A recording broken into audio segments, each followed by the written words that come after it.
the pecs are important, just as the shoulder and the upper body is for creating that long lever in the swing. And you want to have some flexibility in your upper body to be able to get the most out of your upper body in the swing. So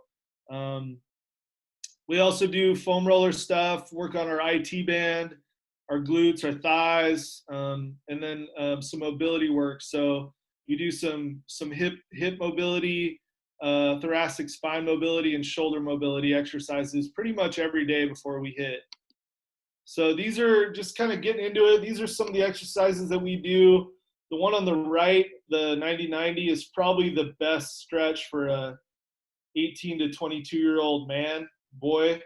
You know, we tend to, you know, the male sex or whatever, we tend to get a little stiff in our hips as we age, and so we want to try to maintain that mobility in our hips and improve our mobility in our hips. And this 90-90 stretch is pretty good. The one on the left, we do the one on the left, we probably do this every day as well. And you can see the one on top, he's not actually creating any separation between his pelvis and his torso. The one on the right, however, you can see he's actually holding his shoulders steady, which is allowing his hips to rotate and improve the mobility of the hips and the torso there.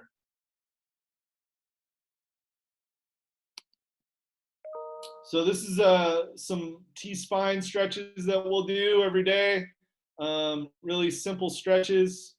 The one on the right is a really good stretch for your shoulder capsule and your thoracic spine.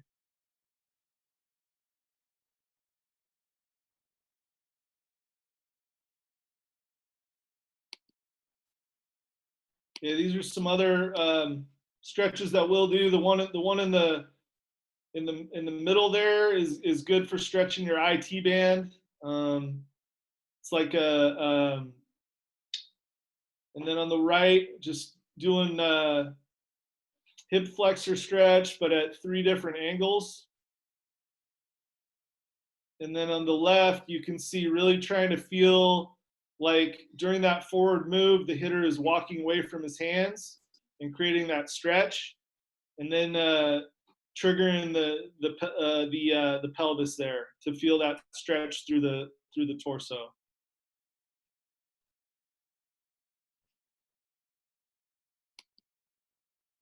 Okay, here's a couple other stretches that we do to stretch the shoulder capsule a little bit. The one on the left, you can see full range of motion.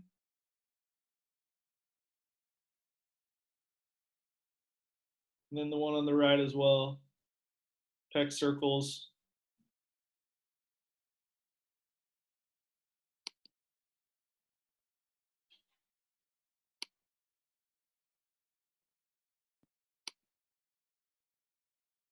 So usually what we do is we'll have a little small group hitting, small hitting group, and we might have like 6 hitters or 12 hitters or something like that. We'll have, usually what we'll do is we'll have 3 equal groups. One group will be doing mobility work where they're doing foam roller, they're doing hip mobility, they're doing shoulder mobility, they're doing Theragun, lacrosse ball massage, okay? The other group will be doing some vision stuff, some vision training. So they'll be doing strobe glasses, the vision board, maybe using a vision chart. And then the third group will be doing the med ball routine, okay? And we'll kind of get into that circuit here in a little bit. And then they'll rotate within that group of 3 to make sure they all hit on everything. And then we'll kind of get into more of that build up, where we start with kind of build up drills all the way up to a competitive hitting environment. So that's how we do it. And these are some of our vision drills that we do. And many of you guys have already seen these, so I'll skip over them pretty quick. But bottom right is strobe glasses, just bouncing a ball off the wall, trying to catch it with your top hand. You got the vision board in the upper right and center top there. Bottom left is the same drill that the guy on the bottom right is doing with the tennis ball, but without the strobe glasses. And then we also have some vision charts that we use, kind of a near eye, far eye thing where you're going from close vision to far and back to close. So you read a number off the close chart, and then you go to the far chart, and then you go to the close chart, and then the far chart. So it's that back and forth that kind of simulates tracking a ball into the strike zone. And it's a really good drill, probably a little bit more applicable to hitting than say like the vision board, which is more peripheral vision. This one is more geared towards tracking a baseball into the strike zone.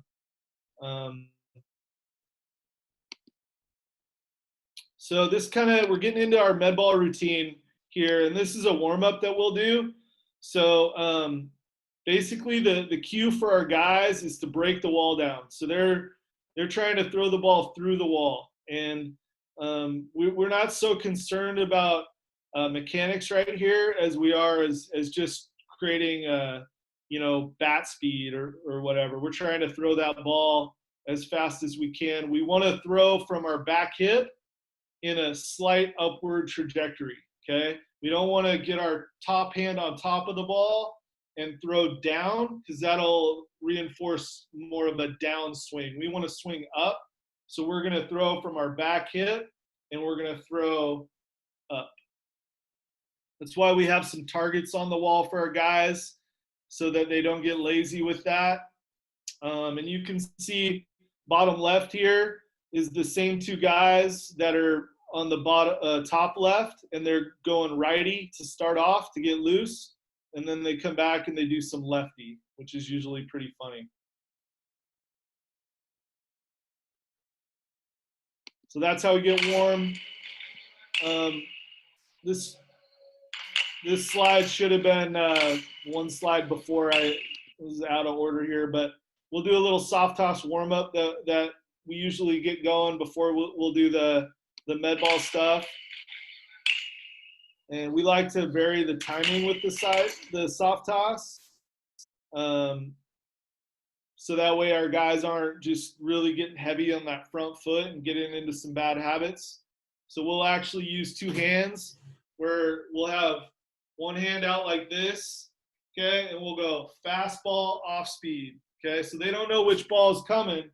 And the first one, obviously, they're going to time it up to fastball, and then but they have to stay balanced and centered and not overcommit onto that front foot in order to stay back enough on off speed, right? So it's just kind of a way to simulate that variation in timing between fastball and off speed in the warm-up phase, and that way they're not getting lazy and super heavy on the front foot. But yeah, I mean, soft toss is soft toss. Really, we don't do a lot of coaching. You can see Koa right here. You can see him doing the double-armed soft toss in the middle there. See that? So his second arm, if he was to, he should have a ball in each hand. So so he'll swing back, fastball, and then the left hand would be off speed if he came through with that.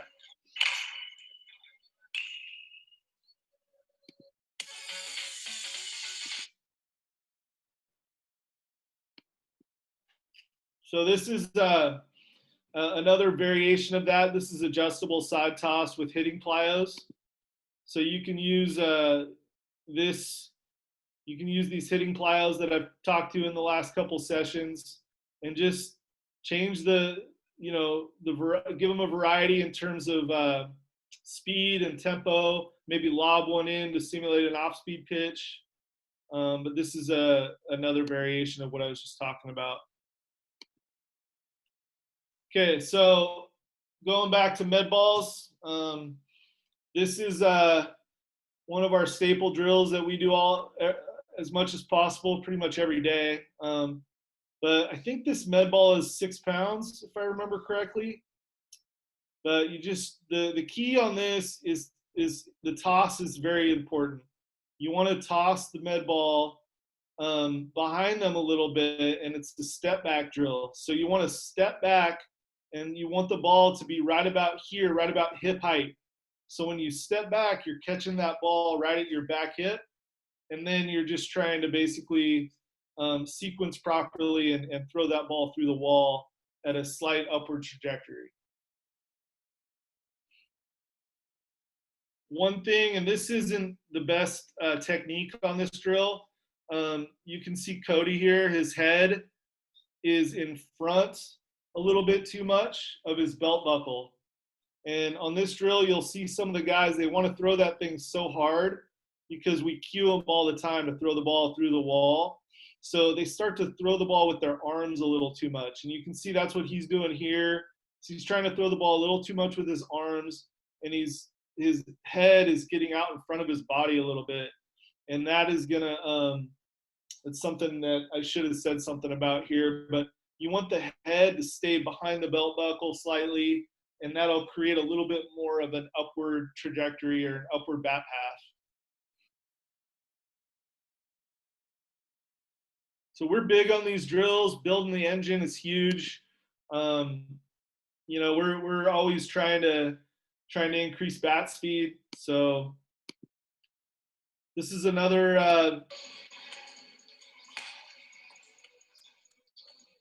guy doing the same drill. He's doing a little bit better job of keeping his head back. And he's actually a kind of a scissor kick guy. You can see him kick his back foot out a little bit, which is fine. Okay,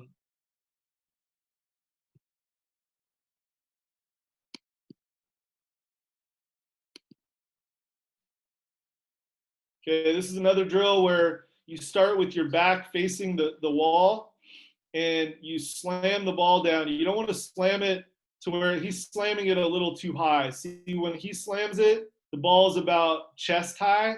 We want it to be about hip height, okay? So you're gonna slam it, and the ball is gonna hover, and you're gonna basically take that right foot, if you're a right-handed batter, and you're gonna step and align your feet as if the pitcher is up against that wall.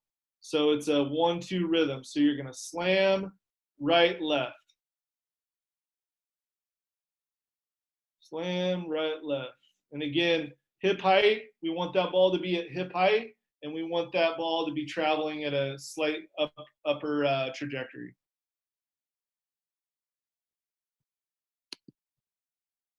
Okay, here's the Brandon doing the same drill with a little heavier med ball.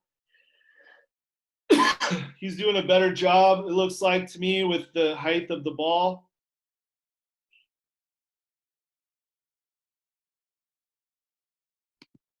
And by the way, I would recommend doing these drills with kids as young as 10 years old. My son, he's 9, and he does these drills, and he organizes pretty well for a 9-year-old. So I think there's something to be said for, working on these drills and cueing them to throw the ball through the wall.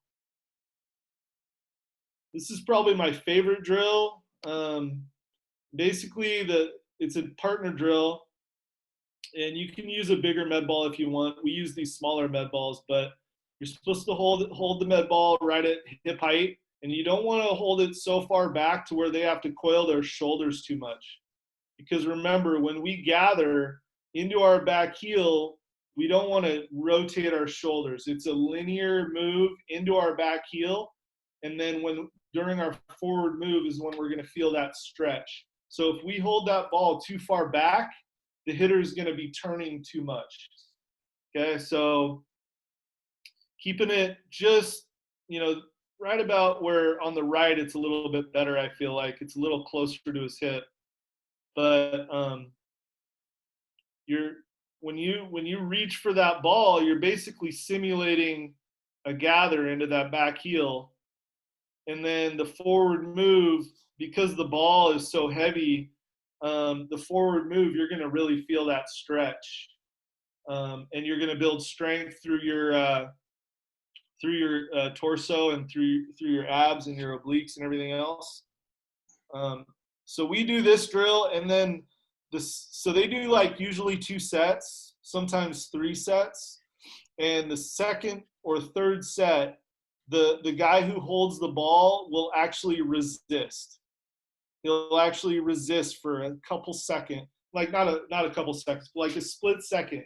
So you can just feel a little bit more separation there. Another thing on this drill is, so notice how Cody, the holder here, he's got his hands on the side of the ball. And by keeping his hands on the side of the ball, he's exposing the top and the bottom. So Ian Blair here, when he reaches back, he's going to take his bottom hand and he's going to grab it, or his top hand, he's going to grab it palm up, palm down. Okay. And then he's going to throw it palm up, palm down. So you want the ball to knuckle out of your hands. You don't want the ball spinning out of your hands, because that's going to indicate either a early wrist roll or a little bit of a barrel dump. Okay, so we want to try to keep that thing knuckling out of our hands there.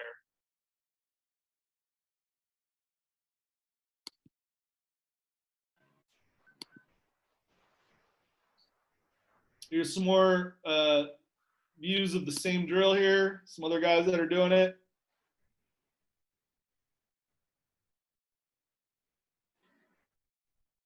Question for you, Coach. Yeah. On this drill, where should the head be? Should it be, again, like with your belt buckle? Yeah. So obviously, when you do your forward move, your head is going to move with your body. But when your stride foot, when your plant foot gets into the ground, your head movement forward should stop. It shouldn't move forward at that point. So as you can see, like Nolan here, his head is like moving a little bit. It's drifting a little bit forward. I think Ian's doing a better job. Usually when you swing hard, it's going to force your upper body back. So sometimes, like when they're just kind of babying it and they're not really trying to throw the ball through the wall, you'll see their head continue to move forward. Or if they try to throw it too much with their upper body and it's not part of their turn, and it's not part of their connected turn, then you might see a little bit of upper body effort, which is going to produce their chest to come out front like this, if that makes sense. So yeah, we try not to give them too many internal cues on these drills and try to get them to fix it just with intent. With some sort of like external cue, like break the wall down, or if like Nolan maybe is a little bit posture wise, his head's getting too far out front, we might tell him to hit a higher target, up on the wall, and that'll change his body position just enough to where he'll be in the positions that we want. So yeah, Coach, you're really trying to like have it simulate a swing as best you can, the mechanics of a swing as best you can. This is a golf, we call it the golf one. And you're basically, this one, it's like more of a pendulum. So you're supposed to keep your arms straighter. And you start, and then when you turn it back, you rotate it so that you're palm up, palm down, and then you throw it palm up, palm down. This is the same drill, but with the bigger ball.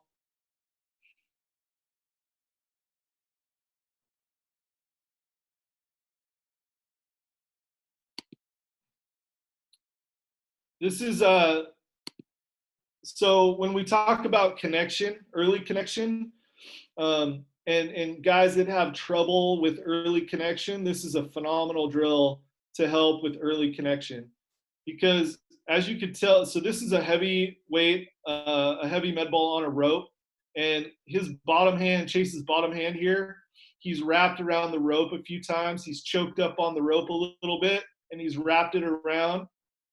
And then it just sits right over the back shoulder here. And the reason why it's so good for connection is you have to propel that med ball forward as part of a connected turn here. So everything's rotating together. His his torso, his lead arm, his lead hand are all rotating together, and that's producing some pretty good connection and power right there. And so Chase, he does it offset, so he'll do neutral, he'll do open, and he'll do closed stance. And so that now we're working connection at all three hip angles.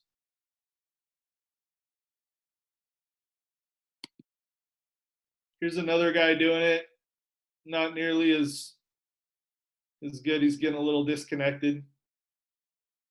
See how his elbow's getting away from his body there? Some of the guys hate this drill, and it's because they're not very connected. So it feels awful, you know? And you just keep having them do it, and they'll get better at it.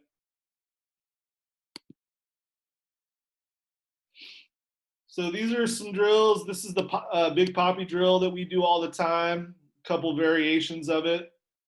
But you can see it incorporates the gather. So on the left, gather into that back heel, got a little bit of a leg kick, and then during the forward move, you really feel that stretch. Same thing over here. This is a little less of a gather, or a little less of a hand pump, but you can see you're really trying to feel that leg kick into the back heel, and then the stretch during the forward move to create power and good sequencing up the chain. I'll show you guys the poppy drill when we get to it, but this is a med ball version of the big poppy drill.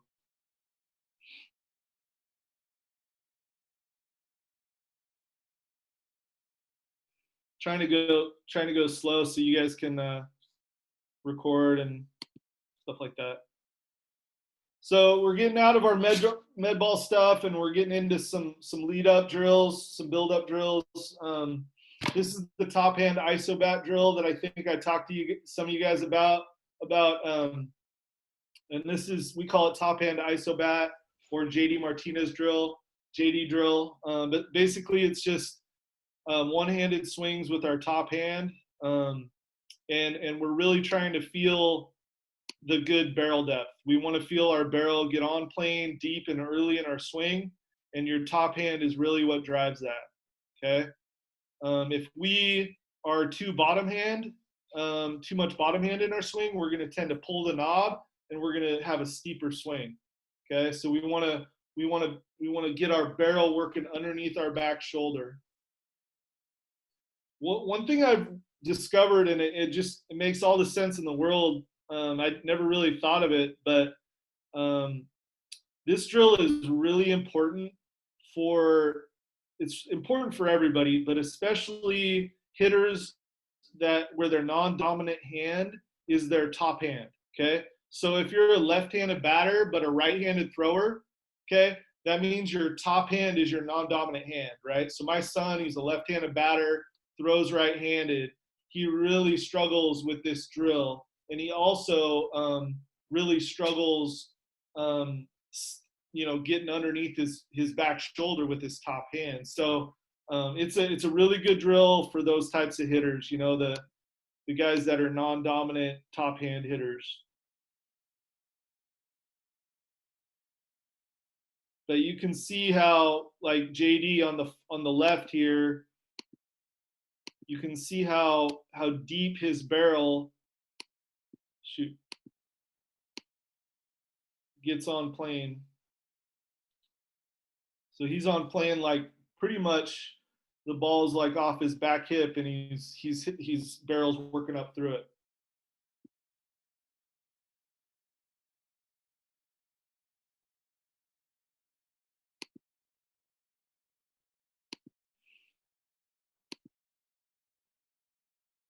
A couple other versions of it, or another version of it off a tee.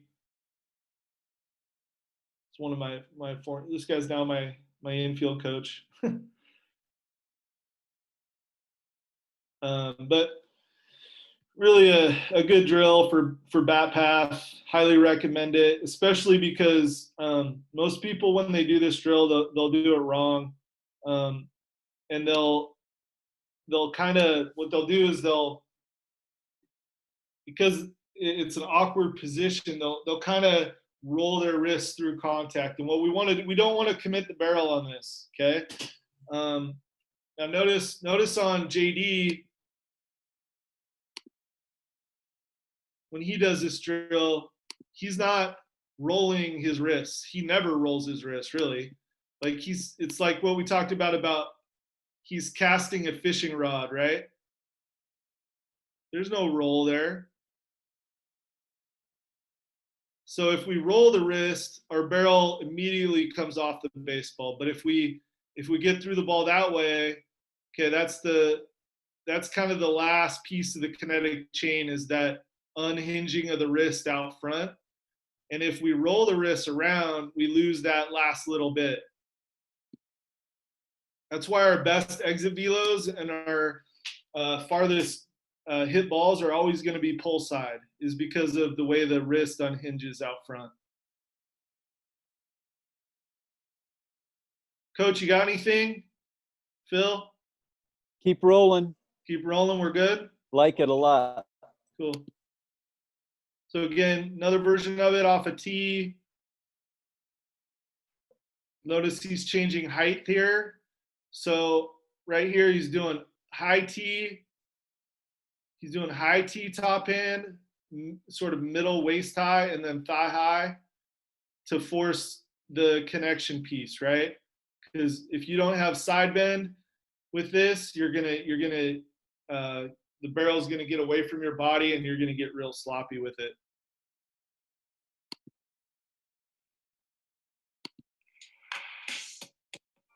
It's a good video.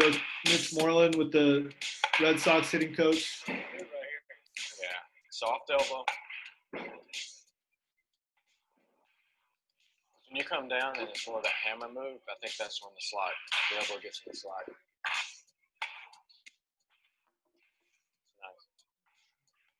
Now, even on this, he's not finishing. It's a stop. Yes. He's swinging and stopping. Swing holds.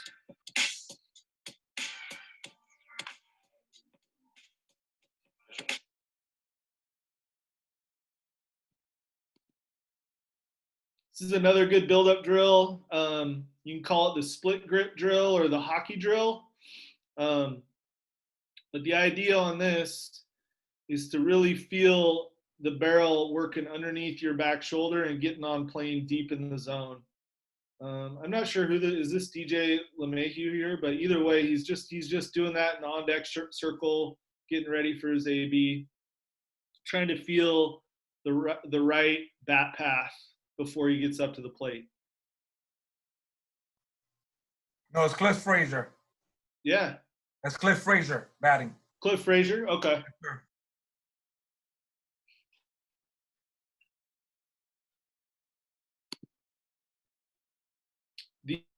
So these two drills right here, it's pretty much the same drill. But this is a great drill for feeling connection at impact. So you can see the demonstration on the right. He's going high, 4 different locations. The upper tire, that one, and then the bottom one. And he's connected with his body. He's adjusting his spine angle to the height of the pitch. So that's a good way to work on adjusting up and down, or adjusting down and working on side bend.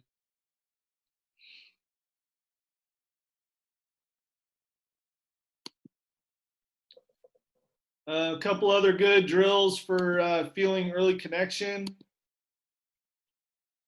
So on the right here, see how the PVC pipe represents the bat and how that is at a 90-degree angle off his spine angle. And what you do there is you're just going to touch the ball. You're not actually going to knock the ball off the tee, but you can change the tee height for him so that it forces him to stay connected throughout his swing.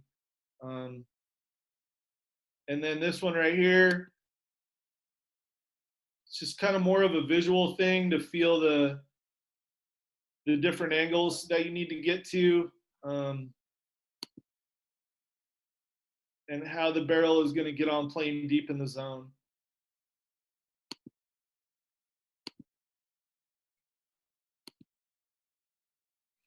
This is a great drill. These are called swing stops, and basically this is probably the best drill for connection that I've found, because if you're not connected, you're not going to be able to check your swing like that.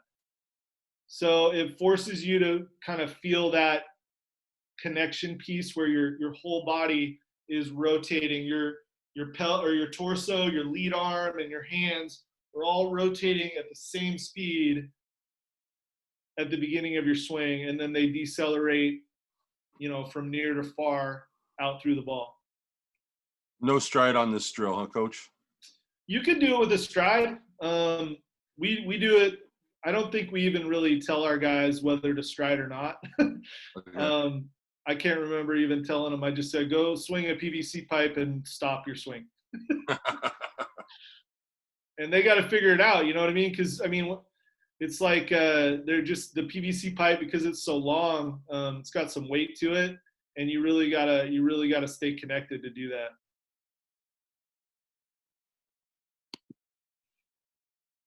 So this is called offset hitting. We do this quite a bit, a lot of different variations of it, but basically the hitter starts open, and the goal is to hit everything right up the middle, okay? The hitter will start open, and he'll stay open until he hits the ball flush. And then he'll go to neutral, and then he'll stay neutral until he hits the ball flush. And then he'll go to closed, and he'll stay closed until he hits the ball flush. And then he'll go back to neutral. So the idea with this is to get the proper timing of the lower half based on different pitch depths and different fields that you're hitting the ball to. But really a really good drill. And this is obviously the way that we would do it if we're indoors in a tunnel. When we're outside, we might set up like 2 machines or 2 throwers, one kind of coming from an angle from shortstop, and one coming from an angle more towards second base.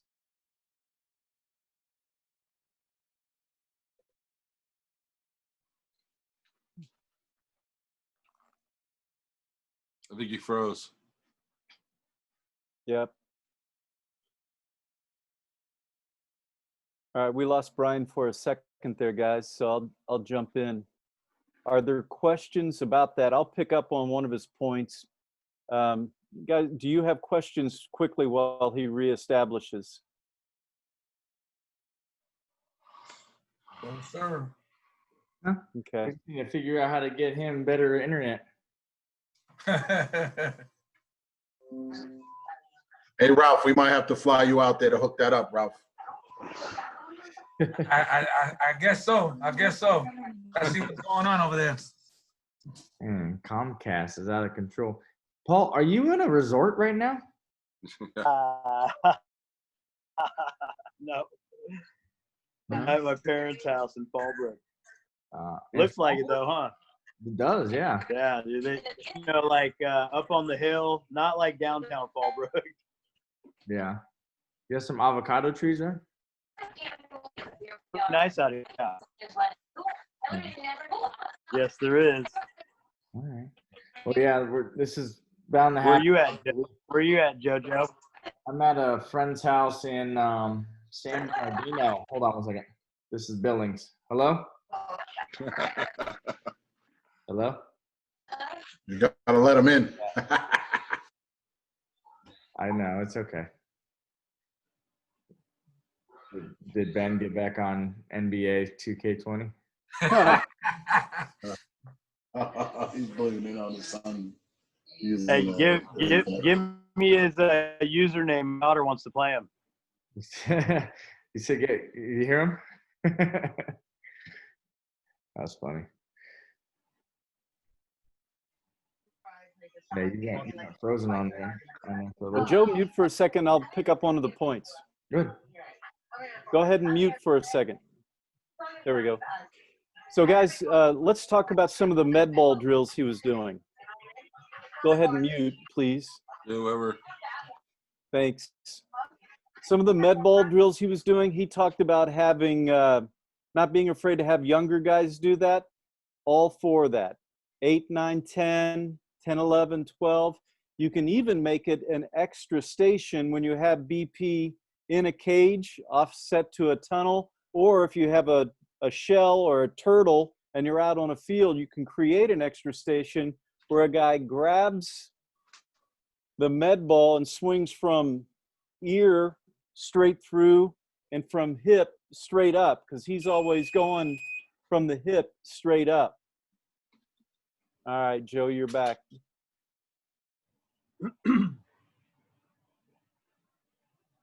Hey, when you're doing the med ball drills and say you got a 10-year-old doing it, and I think he touched on this a little bit in that video, but what are some key signs of, I mean, and obviously you're using a med ball per that kid's strength, their age, their size, whatever. What are signs that maybe the med ball they're using is too heavy or whatever? Will they start separating more out here to try and manipulate it a little bit more? Or?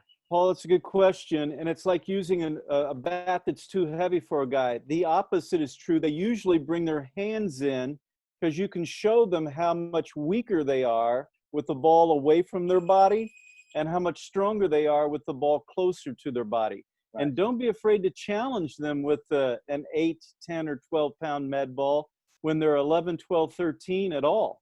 They will adjust. The body sorts itself out. Okay. So I mean, and even with 8, 9, 10-year-olds, and I've done camps with guys from 5, 6, 7, all the way on up to high school, go ahead and use that med ball and challenge them with it, because they do sort it out by learning to keep their hands closer to their body. Okay. Good question. Yeah, bottom line is that you want to be tight in here when you're doing it. Okay. Yeah. Yeah. And then find ways to just swing it from the hip to the shoulder, get that on plane or a little bit of an uppercut. And then other times just have them play catch. They're just going to play catch with it. You can't do enough of that stuff. And we've done that with really young guys who are not very good, and it works. I'm a big believer in a lot of the things that he's talking about here, because we've done them, tested them, and seen them be successful for little league, rec league guys, club guys, high school, accomplished middle school, high school guys, and college and pro guys as well. Cool. Thank you. Well, Joe, are we going to get Brian back with us? He's working on it right now. I'm on the line with him still. He says it's taking him a minute for his computer to boot back up. I'm just trying to find the link now. He's trying to find the link now. Click to join here. Okay, I'm good. You guys hear him? Yeah. So he's alive, so that's good. I'll talk about not only with the med ball, guys, you can put a donut on a bat, a bigger bat, and have the guy swing in a cage. And what Brian's teaching us is, think of, he's in Oregon. Brian, it looks like you're back with us. So he's showing us a lot of really quality drills to do inside, and a lot of quality drills to do with his guys that are directly relatable to the kind of swing that he's promoting. You can do that with your guys too. Now, I mean, he's in Oregon. We talked about this, I think, 2 weeks ago. Here in Southern California or in South Texas or South Florida, you're gonna do that outside. So when you have a cage outside, add an extra station. Even put a guy behind the hitter or behind the net, behind the screen or behind the turtle, and have them swing at the same time. But just, Brian would probably say, be alert to making sure they're on plane, that they're doing the little things you want them to do, to make sure that as you talk about being on plane early, that they're doing the same thing when they are shadowing or swinging like the guys do when they're in the cage. And I'm a big believer in that. You can add a heavy bat. You can have a med ball just beside the cage, especially with little guys, 10, 11, 12 years old. It's one thing, it keeps them busy, which I like, and it gives them reps, which I like a lot. And then before you know it, over time, they started getting used to it.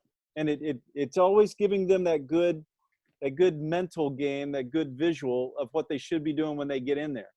All right, Brian, we bought a little bit of time for you. Yeah, thanks. Bill or Brian, when you're talking about the med ball stuff, especially when you're I guess maybe want to get your opinion on this. Is that something you want to do from both sides? So if you're a right-handed hitter, do you also want to do it from the left side just to kind of?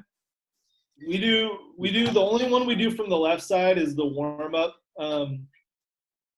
drill. But everything else we just do right-handed, and mainly it's just because we don't have enough time.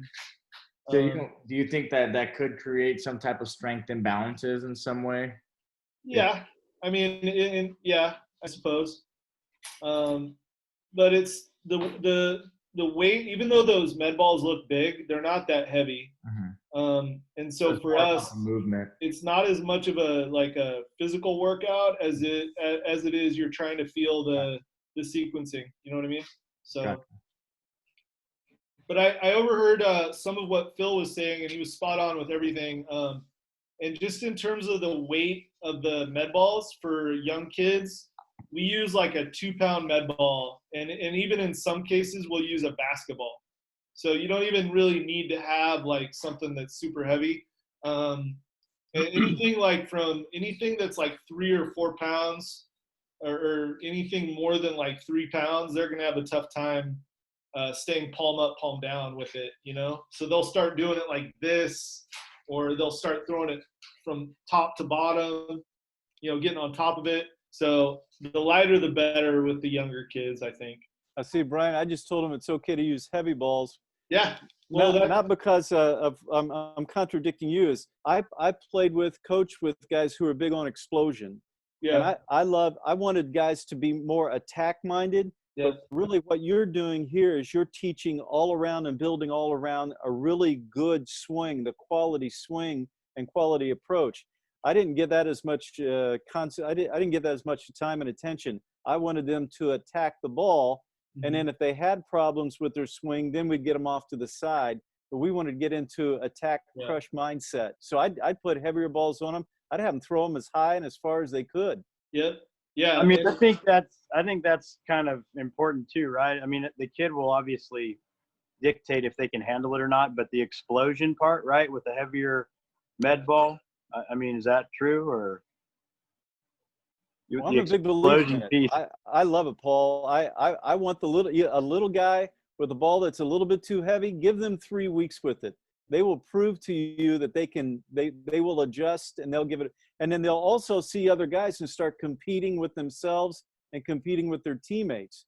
And we love that competitive mindset. But it's really, they're both good ideas, but they're two separate ideas. I was looking for explosion and attack, but I also had guys that had trouble getting on plane early and staying with it. And sometimes I just didn't want to fight that battle with the younger guys. But for the older guys, that's a different thing. And that's what we're seeing here. We're seeing with college guys. And with them, what he's trying to do, see, think of this. He's trying to teach technique, but he's also thinking external, which is really, and it's not as easy as it sounds, but that's really the way to do it. Right. So you're more of like an explosion piece, and then tweaking individually off of what you're seeing off of the explosion. And Paul, that's a change from 20 years of coaching. But now I want the guys to swing out of their butt, especially in practice. And if we're out on the field at that age. Oh, I want them to open up and just show me, because I want to demonstrate to them that they can be far more athletic with their swing than they may have been taught earlier under a controlled swing. I want them to come out of it really hard. And we teach that in a couple of different drills that are very similar to the drills here. But what Brian's showing us here is really the correct way to approach teaching the swing and accomplishing a good swing path, getting on early, staying on path with ball. What I would do, I'd just give up on that sometimes, say, good, go ahead and swing out of your butt. Let's see how hard you can attack the ball. And then, of course, in games, if they weren't able to do that, I was fine. But here we'll play, with 12-year-olds, we'd play 50 games for a season, take a couple of weeks off and play another 50 during the summer and fall. A little bit different from other parts of the country where you just play your way through things. I couldn't agree more.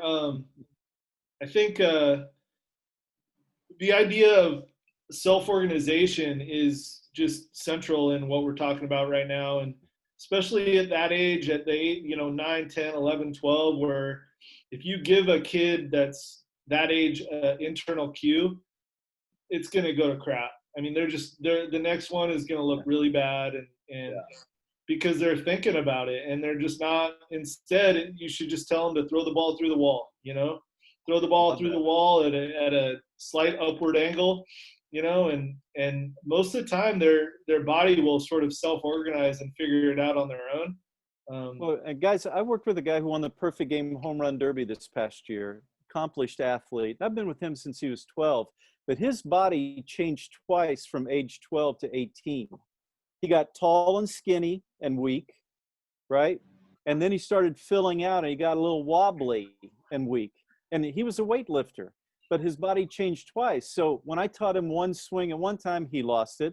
Taught him again, he lost it. So we had 3 different go back to the fundamentals from age 12 to age 18. And then at 17 and 18, I opened him up and said, I just want you to be a whole lot more athletic, because I think he had some of the fundamentals of the swing. And I think he said he may have set some record for RBIs in Southern California or something like that. But the idea is his last 2 years, even though his coaches at his high school wanted him to stay gap to gap and a little more flat, when I had him, and his coaches and I are friends, we weren't contradictory. I just say during the summer, during the fall, let's be a lot more athletic and open up and put the ball up in the air higher and farther and go ahead and put it down the line a lot more than you would when you were doing gap to gap. But to do that, we had to do these things in practice. And Brian, we did a lot of these things in practice, a lot of your drills and a lot of the med ball work. Awesome.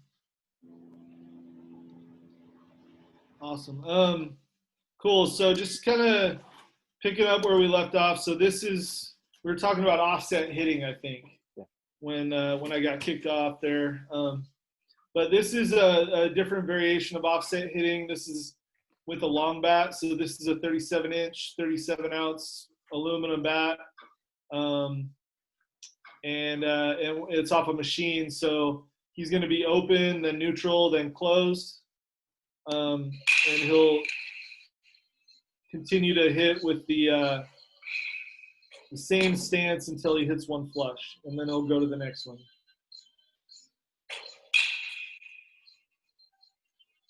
So you get the idea here.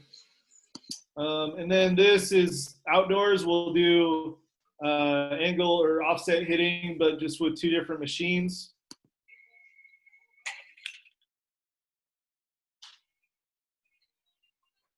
Brian, a quick comment. Guys, the Philadelphia Phillies are doing a lot of what you're seeing right here. They're not doing it right now, of course, because they're not playing, but over all of last year and all of this past off season and all through spring training, a lot of what you're seeing right here with the large bat, small bat, offset, that's the Phillies have done a great deal of that over the last year and a half. Brian, you probably follow a bit of what Jason does at Driveline. So there's a line of thought here that this works all the way up to the big leagues. Yep. There's about probably 12, 15 organizations in the big leagues that are using these concepts.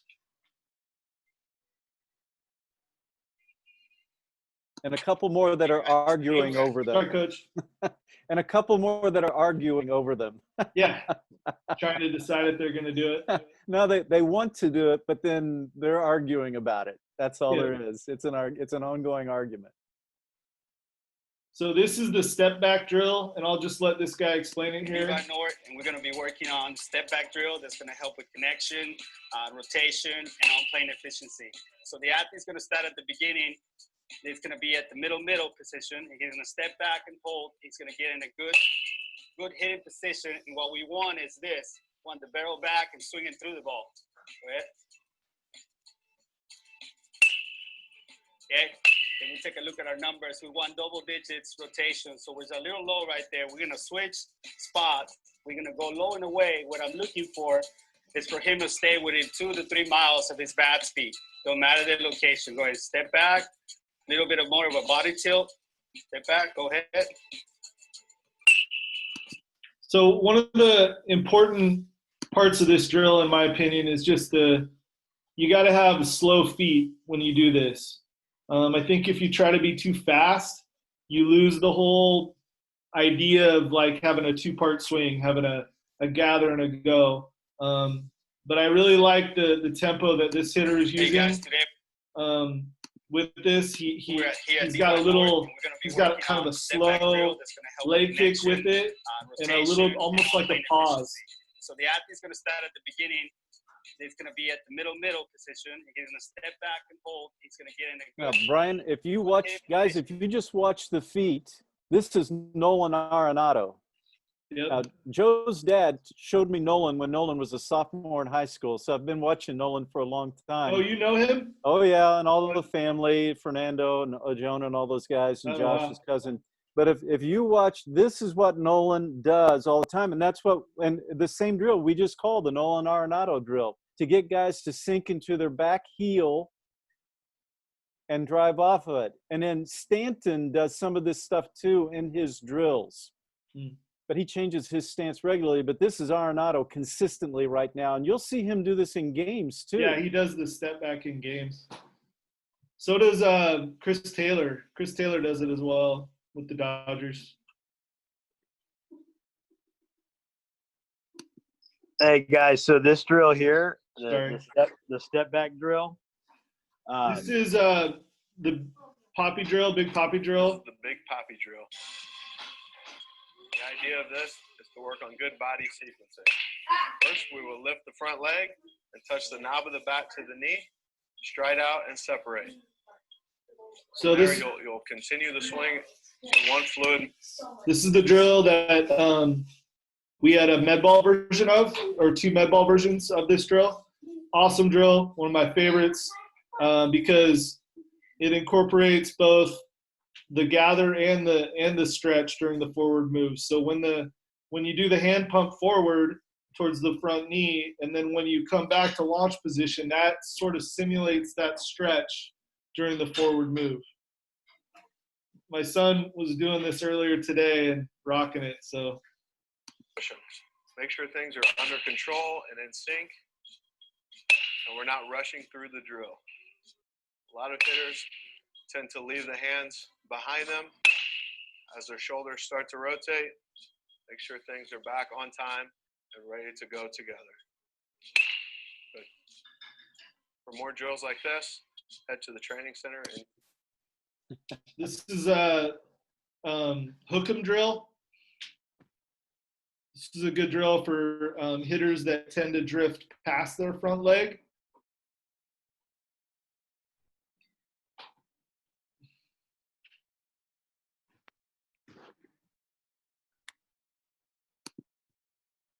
Another shot of the hook 'em drill.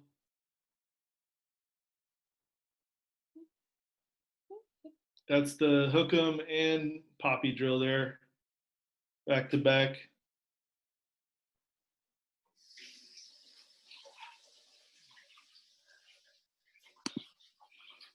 Happy Gilmore drill. You guys have probably seen this one before. It's about 30 years old, maybe, since the movie came out. You can do these with speed trainers or different weighted implements. We use speed trainers. We use long bats. We use short bats. We use game bats. So as you can see, that's a common mistake there. Another shot of the Happy Gilmore drill. Really want to stay up, once that front foot plants, you want to stop that forward movement of the head, and then basically get the ball 10 to 20 degrees in the air.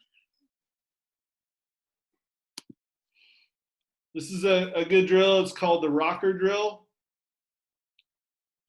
And it just helps the hitter feel the bat path that we want to have. I don't know why he has a bat between his legs, but between his feet.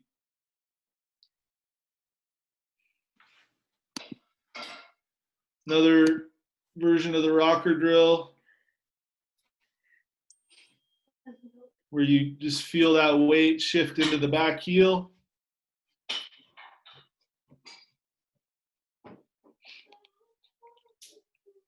You can do it with some overloaded bats and loaded bats.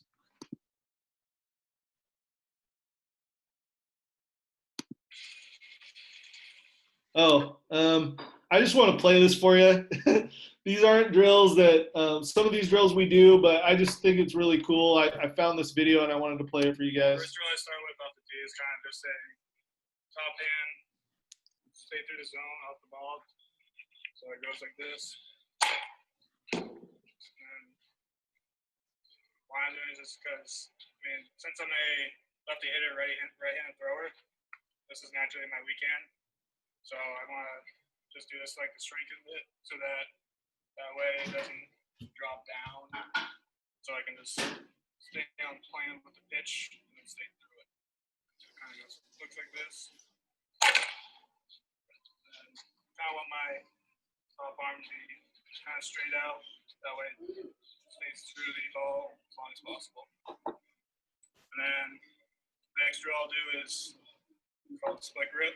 The reason why I do this one is I go here. It kind of forces you to stay compact and short, but also getting you on plane to pitch as quick as possible. So it's kind of like doing this. And I want to stop like right after contact, just to see that my barrel is staying behind my hands. That way I know that I'm not going to be hooking any pitches, and then they're going to be like straight line drives with no like tail or poke. And then the last one is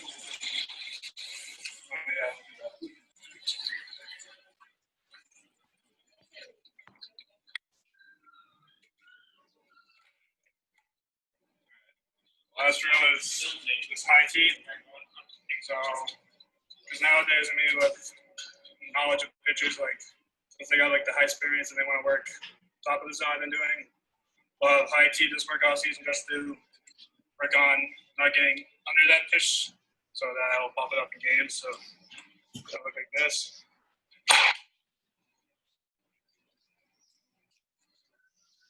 Oh no. He froze again. Oh, Bills. He froze again. Nice face. Right on time. The thinker. But we are kind of getting to that a little bit past the time we normally go for these things. So we could just let them go this time. But one thing I'd like to do with the coaches across CBA, and now that Bardo's is, getting accustomed to just, the way we do things in the program, and the guys in Florida, you guys are kind of getting accustomed to a lot of the verbiage that we want to use in hitting, especially. We want to be as congruent as possible, for lack of a better term, as so when it comes to, Brian's talked about early connection, and he's talked about rotational acceleration and stuff like that we use with the blast motion product. So, and as the guys in Florida, you guys start to use that product a little bit more, you'll see how that, these drills can really help improve the numbers from your players once they get those measurables in their hands. Okay, so those, the verbiage and the communication and how we get these drills across is super important. As you guys all know, it's just I don't think it's ever happened in a travel ball organizational standpoint as big as this, because I don't think there's any programs out there that do what we do when it comes to development in any way, really. Bardo and Tim have been a part of, other travel ball organizations where development wasn't necessarily the priority. And I know a lot of you guys have been a part of that too. So we want to really keep that at the forefront of what we do. Obviously we want to help with recruiting, and we want to help with scouting and all that stuff. But at the end of the day, it really comes down to how we develop players.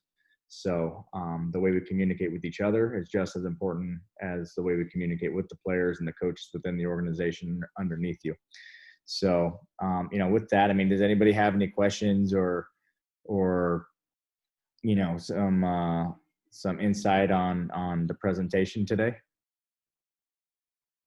I think the importance. You guys can hear me? You're good. Yep. The importance of the strength in your hands is with a lot of those drills that he was doing. You know, with the stop and all that stuff. You gotta. What I've noticed, you know, in the last, I don't know, 6-7 years is a weaker kid, you know, weak in the hands is going to tend to do stuff that we don't want him to do. You know what I mean? So those like hand strengthening things are huge for like kids that are 12 or 13 or 14. So they can, like, you know, a lot of it is the I'm here, right? And not the roll. The roll's the easy, the weak hand, you know, thing that somebody that has weak hands does. To eliminate the roll, obviously those drills, and then, you know, the strength in your hands and your wrist is like super important. I think so. Paul, that's the truth. In fact, you can use a gripper as a station when the guys are around the cage or around the turtle. Yeah. So right. I couldn't, and especially with that 11, 12, 13-year-old or 12, huge, 13, right? 14-year-old. You bet. The head coach at Fullerton here in Southern California, Cal State Fullerton, Rick Vanderhook, has been a long time proponent of when freshmen come in. Really? I didn't know that. That's awesome. Oh, yeah. He goes to work on the hands right away. Always loved that guy a lot. And then another thing too, just to touch on, you know, like the step back drill or the Happy Gilmore drill, the importance of your head not leaking or drifting, whatever you want to say, and getting outside, you know, or in front of your, you know, I say, don't let your head get to your front knee or whatever, but belt buckle. So doing those drills, even, you know, the Happy Gilmore drill or the step back drill and going with a mirror, you know, like a long mirror in front of you. That way, when you sink and you step back and you go, and then you make contact and you pause and then you just look over, right? I mean, if your head is here, you know, when we're trained as hitters, that's like one of the most important things, right? Keep your head still. Don't go up, don't go down, don't change the eye level of the ball. And I mean, pitchers are trying to change eye level enough, right? So you don't want to keep going up and down or leaking or, you know, even staying too far back, you know, because then you got this kind of effect. So the importance of the head staying, you know, in the right spot through the swing, through the sink, through the finish, everything is super important. But those drills, my point is those drills allow you to tame your head movement and stuff like that and be able to monitor it while you're doing them, you know? Yeah, and as you keep your head back there, Bardo, I think you also start to notice that you get on plane a little bit earlier and you stay through the zone a little bit longer. So it all kind of things become a little bit easier, right? It's hard enough. So yeah, for sure. All right, Bill's welcome back, but we're ready to kick everybody off. So okay. Yeah, my bad, dude. Oh, you're good. We gotta get you a hotspot or something. I'll send you one. Ralphie, can you send him a hotspot? I told him I'm gonna try to get him the iPods so I could see if I could get him over there. I appreciate it. So, you know, thanks again, guys. I mean, this is something that's evolving into more of a coach's platform, I think, which I really do like that because you guys are going to ultimately be the ones that reinforce these things with the players. The players will still be, you know, welcome in. We'll promote it a little bit more as we continue on with these workshops. But I really do appreciate the coaches being on here more so than anybody. You know, Phil, thanks for your insight. Bill, Brian, thanks again. Obviously, you put a lot of time into this. You know, we appreciate it. Hey, Joe, I just produced. We actually are allowed to go back to the field next week. So we here in Florida, thank God, we're slowly but gradually getting back into the field. So okay, awesome. Oh, long overdue, man. Maybe I'll go out there and hang out with you guys. So hey, anytime, man. Anytime, man. All right. Hey, everybody, come down. Appreciate it. Thank you all. Thanks for tuning in. We'll see you guys next week. Okay. All right, guys. Later, guys. Thank you. Be safe, everyone.